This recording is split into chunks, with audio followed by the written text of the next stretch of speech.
Polêmica dos motores. Nenhum grande prêmio ainda foi disputado, sequer uma sessão de classificação e o bicho já está pegando. No centro do furacão, os motores da Mercedes. Intriga, Red Bull teria vazado informações para as demais. Tentou replicar o que a estrela de 3 pontas estaria fazendo, não conseguiu, foi lá e dedurou para todo mundo. Fórmula 1 no seu estado mais puro e a FIA deve entrar em campo e baixar uma diretiva técnica antes do Grande Prêmio da Austrália. O bicho já está pegando nos bastidores. Williams bota o carro na pista por um shakedown pela primeira vez em busca de consertar o vexame, que foram os testes ou os não testes deles em Barcelona.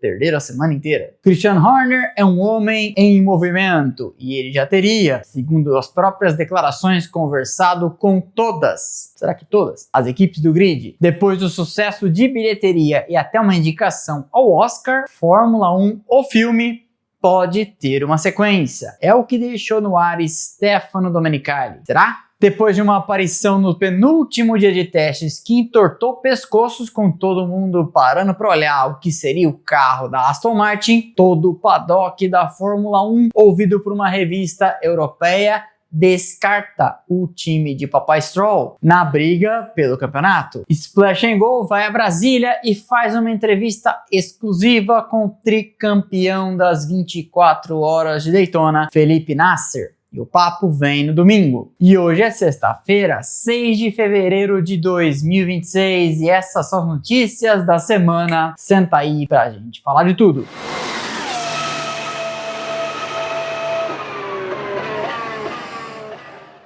Os bastidores da Fórmula 1 antes mesmo do primeiro grande prêmio, que só acontece em março, lá em Albert Park, na Austrália, já estão fervendo. Tudo porque surgiu a notícia há algumas semanas de que a Mercedes estaria explorando uma brecha do regulamento e com ela poderia ganhar alguns cavalos de potência a mais, colocar todo mundo, desde o começo, para correr atrás de seus carros e não podemos esquecer também de suas clientes, McLaren, Williams e agora em 2026 chega a Alpine. Tudo passa pela tal da taxa de compressão, já expliquei isso aqui em outras ocasiões, mas se você, como vários, está caindo aqui de paraquedas neste canal pela primeira vez e está estranhando que não tem uma voz de inteligência artificial ou alguém que não mostra nem a cara, ou quando mostra a cara também conta um monte de lorota. Sim, sexta-feira já tô no modo chutando balde, vale repassar rapidamente. Um motor a explosão, como são os de Fórmula 1 e o tamanho do seu carro, funciona pelo movimento das peças, compressão, explosão, expansão, exaustão. Isso vai se repetindo, esse movimento pela transmissão é transmitido para os pneus, para as rodas e o carro anda para frente. Acontece que neste movimento de vai e volta, dentro do cilindro, e eu já falei muito sobre motores neste vídeo aqui, existe a tal da compressão. O volume do cilindro sem compressão é um, na compressão ele é outro. Aquele volume todo da mistura ar-combustível é comprimido antes da detonação e é aquilo, como a faísca, faz o motor virar. Daí, o regulamento novo da Fórmula 1 determina que esta taxa de compressão, ou seja, a proporção entre o volume total do cilindro e o volume total no final do ciclo de compressão, quando a biela levou o pistão até lá em cima, o mais próximo possível, não pode ser maior do que 16:1. Ou seja, isso aqui é 1/16avos de tudo isso aqui do cilindro. Tô botando uma ilustração na tela. Até o ano passado, esta proporção era 18:1, ou seja, era um pedacinho ainda menor antes da detonação. Isso foi feito para permitir e encorajar a chegada de novas fabricantes, como a Red Bull Powertrains, a volta da Honda e a chegada da Audi. Daí, e como acontece também no campo da aerodinâmica, as equipes vão tentar recuperar aquilo que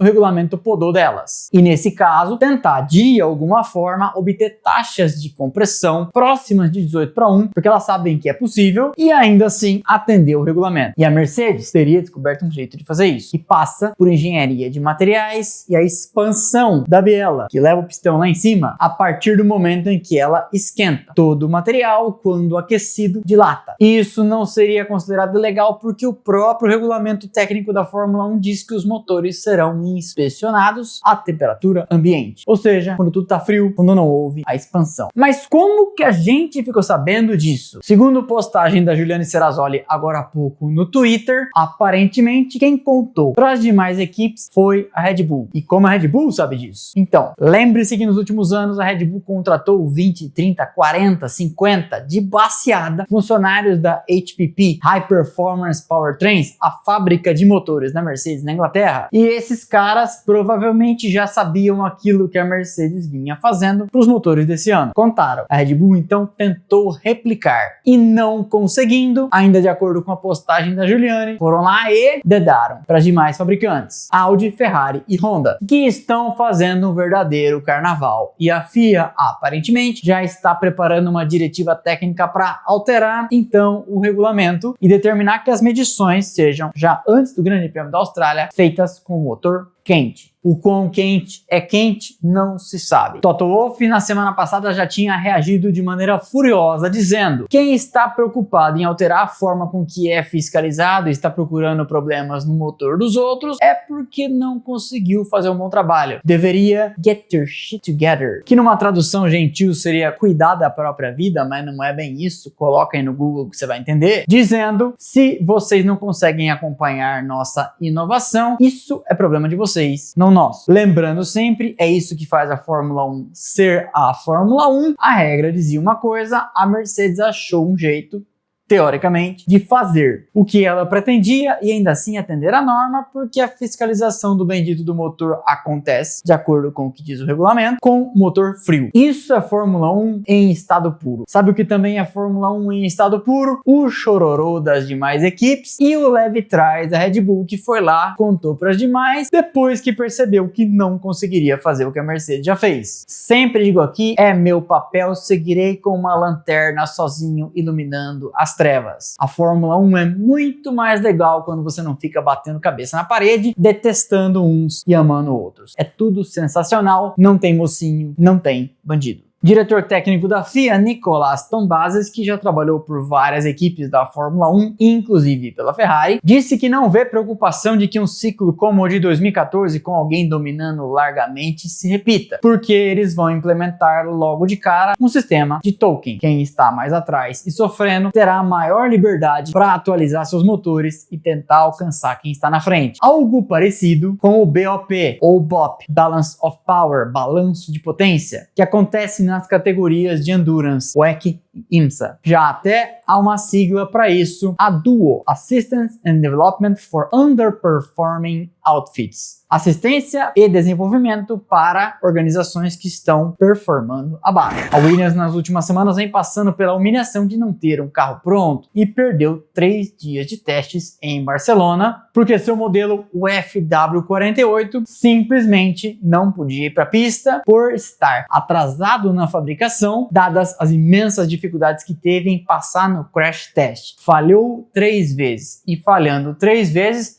para passar na quarta, recebeu tanto reforço estrutural que estava, não sabemos agora, mais ou menos 30 quilos acima. 30 quilos é mais ou menos 1,2 segundo de desvantagem, levando em consideração que cada 10 quilos de peso dão a mais 0,4 segundo de volta. Quarta-feira, dia 4, a Williams mandou o carro para a pista em Silverstone. Temos algumas imagens e o trabalho agora é focado em não perder 1 segundo sequer dos testes que acontecem já a partir da semana que vem no Bahrein, de 11 a 13 e depois de 18 a 20. 6 dias de pista aberta. A pergunta crucial será se a Williams consegue recuperar o atraso e o quanto isso vai influenciar na sua caminhada ao longo do campeonato. A Williams, que no ano passado teve seu melhor ano desde 2017, quando foi quinta nos construtores. Segundo diversas reportagens que estão circulando, a imensa dificuldade da Williams de fazer um carro inteiramente novo, num ciclo de regras em que muda basicamente tudo, reflete que há muito mais gargalos na organização do que James Vowles, nas mudanças que vem conduzindo, tinha imaginado. Um dos nomes mais proeminentes da Fórmula 1 moderna, Christian Horner, está sem emprego e poderá voltar ao mercado a partir de março, quando termina seu período de quarentena, a chamada Gardening Leave. Isso é parte do acordo que ele fez com sua antiga equipe, a Red Bull, para ficar um tempo fora, recebendo uma indenização, mas ele topou receber menos justamente para poder voltar mais cedo, e as as conversas dele, inclusive, são de que ele conversou com todas ou quase todas as equipes do grid. Eu digo quase todas porque eu duvido que Horner tenha, por exemplo, conversado com a Mercedes. O que ele falaria com a Mercedes, já que ele e Toto Wolff não se dão? Será que ele procurou o chefe de Toto e falou, então eu quero a vaga dele? Pelo menos duas equipes confirmam as conversas com Horner. A Haas, que falou com ele no ano passado, e a Alpine, que na pessoa de Fábio Briatore disse, de fato isso aconteceu. A conversa preponderante e que deve ter um fundo de verdade é que Horner conversa com a Alpine para a aquisição de 25% do time, que está na mão do fundo de investimento outro, aquele que tem dentro inclusive alguns atores de Hollywood. O plano que parece fazer sentido para todo mundo, para a Renault, para a Horner, para o fundo de investimento, eu não sei se faz sentido para Briatore, seria que ele viesse trazendo dinheiro dos seus apoiadores, comprasse a parte do fundo que pagou muito menos 2 anos atrás e agora quer fazer seu lucro, cair fora, e Horner seria então dono de um pedaço desses 25% e finalmente sócio para valer de uma equipe de Fórmula 1, trazendo sua mão de obra, sua lista de contatos, seus relacionamentos no paddock. O novo CEO do grupo Renault, que sucedeu Luca Di Meo a caminho da Gucci, reafirmou a intenção de manter a Alpine e, portanto, a Renault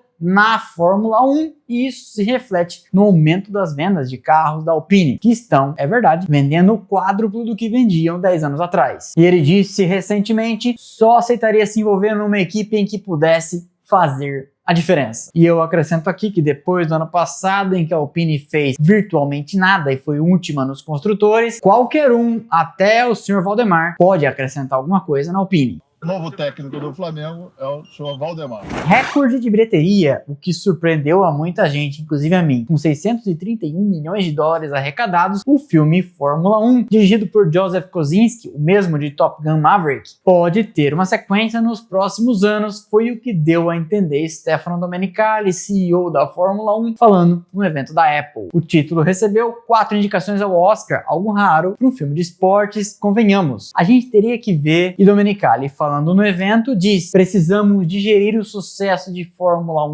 1 para depois pensar numa sequência e garantir que seja no mesmo nível. Corre a informação de que outro filme de automobilismo, Dias de Trovão, uma sequência, o número 2, já estaria em produção e que poderia, inclusive, haver um cameo, a aparição de o personagem do Brad Pitt do filme Fórmula 1 em Dias de Trovão, que seria muito legal, mas eu acho meio difícil. O AMR 26, primeiro modelo da Aston Martin feito pelo mago Adrian Newey, chegou atrasado em Barcelona, perdeu 3 dias de testes e andou apenas quinta, quando completou 4 voltas, e sexta, aí sim fazendo um número maior. E informações vão pipocando de que a chegada de Newey, mais ou menos nessa época do ano passado, final de fevereiro, para ser mais exato, teria gerado uma revolução interna, com ele pedindo diversas mudanças, especialmente na parte de simulações, que ele, vindo da Red Bull, já chegou dizendo: não é nada disso aí que se deve fazer. E o carro, apesar de ter chegado atrasado, entortou pescoços de todo mundo no paddock, com algumas soluções diferentes do que todo mundo vem adotando. Ainda assim, o site a que eu sempre me reporto, Racing 365, fez uma enquete com membros do paddock da Fórmula 1 e a maior parte deles descarta a Aston Martin disputando o campeonato desse ano. O investimento de papai Lawrence é significativo, a Honda acabou aprendendo a fazer motores e de 2021 em diante venceu tudo. Mas ninguém despreza a imensa dificuldade de enfrentar oponentes muito bem armadas, como a Mercedes e suas clientes, a Ferrari e a Red Bull. De toda forma, o AMR 26 chamou a atenção, muita gente está de olho nas soluções para entender o que Newey vai fazer com elas e o que pode ou não ser replicado nos seus carros. Afinal de contas, é sempre assim. Um carro não precisa estar andando na frente para ser copiado.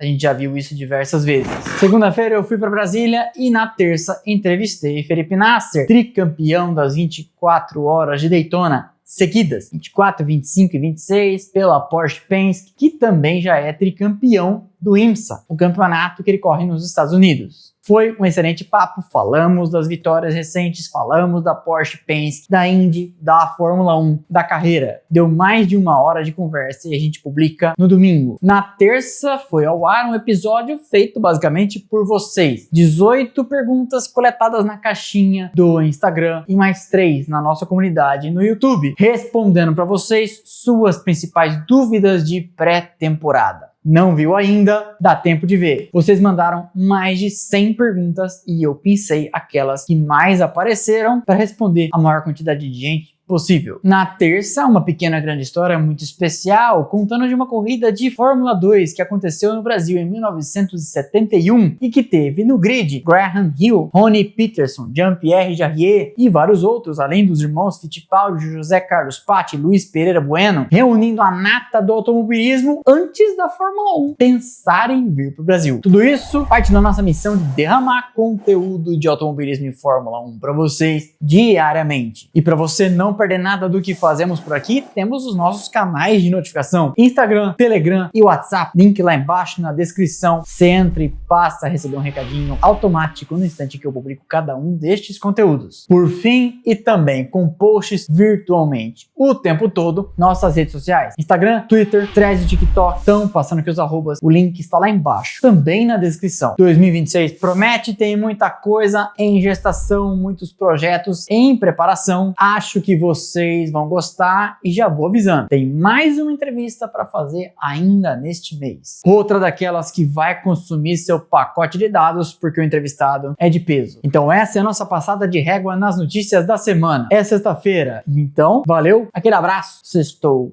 e juízo.